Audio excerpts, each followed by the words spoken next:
Sabe aquela sensação no trabalho? De um lado, a cobrança por metas, números, performance, e do outro, o pessoal do RH falando em pesquisa de clima, em bem-estar. Pois é, essa tensão não é de hoje não. Na verdade, ela é o reflexo de um debate, uma verdadeira batalha de gigantes que começou há mais de 100 anos e que define até hoje como a gente é visto no ambiente de trabalho. Será que somos uma peça na engrenagem ou uma pessoa? Hoje a gente vai mergulhar de cabeça nesse confronto. Olha, no fundo, toda gestão gira em torno dessa pergunta. E as respostas não poderiam ser mais opostas. Uma delas nos deu a linha de montagem, aquela busca sem fim por eficiência. A outra nos deu a ideia de cultura organizacional, a importância de se sentir bem no trabalho. É o cronômetro contra a conversa. Vamos entender quem deu o primeiro passo nessa história. Para isso, a gente precisa voltar um pouquinho no tempo. Pensa lá, começo do século XX. O mundo virando de cabeça para baixo, fábricas surgindo por todo lado, e o barulho das máquinas era tipo a música do progresso. E na cabeça dos donos dessas fábricas, só existia uma obsessão. E foi justamente dessa pergunta, dessa necessidade urgente, que nasceu a primeira grande teoria da administração moderna. Uma resposta que ia tratar a organização não como uma comunidade de pessoas, mas sim como uma máquina. O primeiro time a entrar em campo nesse debate foi o dos engenheiros, claro. Para eles, a resposta era óbvia. Uma empresa é uma máquina, e se é uma máquina, ela pode e deve ser ajustada para funcionar com perfeição absoluta. E quem liderou essa revolução toda foi um cara chamado Frederick Taylor. Imagina só, ele ia para o chão de fábrica com um cronômetro na mão e literalmente media cada mínimo movimento de um trabalhador. A ideia dele era radical. Ele dizia, não existe o seu jeito ou o meu jeito. Para ele só existia uma única maneira correta, a melhor maneira, comprovada cientificamente de se fazer qualquer coisa. De repente, a gestão não era mais sobre intuição, virou uma ciência exata. O interessante aqui é a mentalidade por trás disso tudo. A visão era totalmente mecanicista. O foco era 100% no processo, não na pessoa. O trabalhador era visto como uma peça que podia ser trocada a qualquer momento. E o tal do fator humano, com emoções, cansaço, essas coisas, isso era visto como um defeito, sabe? Uma variável que precisava ser controlada ou eliminada para não atrapalhar a máquina. E o método para chegar nessa perfeição toda? A famosa divisão do trabalho. A lógica era brutal de tão simples. Pega uma tarefa grande e quebra em pedacinhos minúsculos. Dá um pedacinho para cada operário e faz ele repetir aquilo à exaustão. A ideia é que ele se tornaria um especialista sobre-humano em, sei lá, apertar um único parafuso.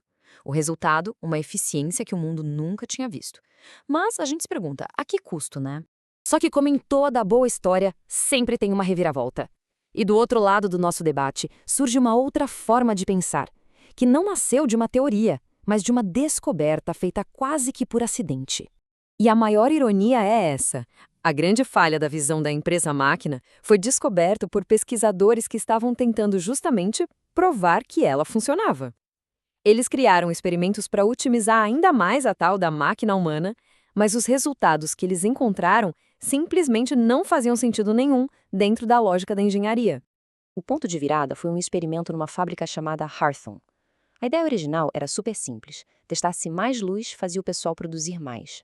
Beleza, eles foram lá, aumentaram a luz e a produção subiu. Sucesso. Só que aí, para ter certeza, eles fizeram o contrário. Diminuíram a luz. E, pasmem, a produção subiu de novo. Era completamente ilógico. A conclusão foi revolucionária. O que importava não era a luz.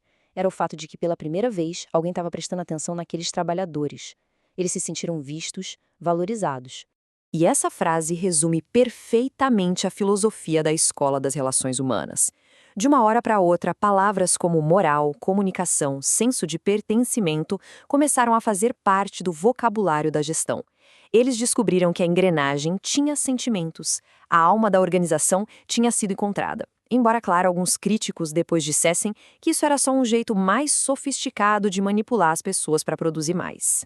Certo. Agora que os dois lados do nosso debate estão bem definidos, vamos colocar eles frente a frente. Aí a gente vai ver como a visão de mundo de cada um é, assim, totalmente oposta. E aqui o confronto fica escancarado. A abordagem clássica grita, foque na tarefa.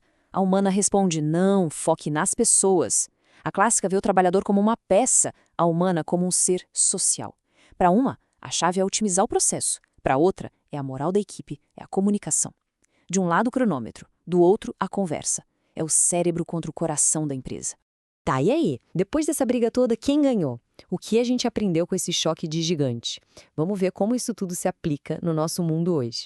E o veredito final é que talvez a pergunta quem ganhou estivesse errada desde o começo.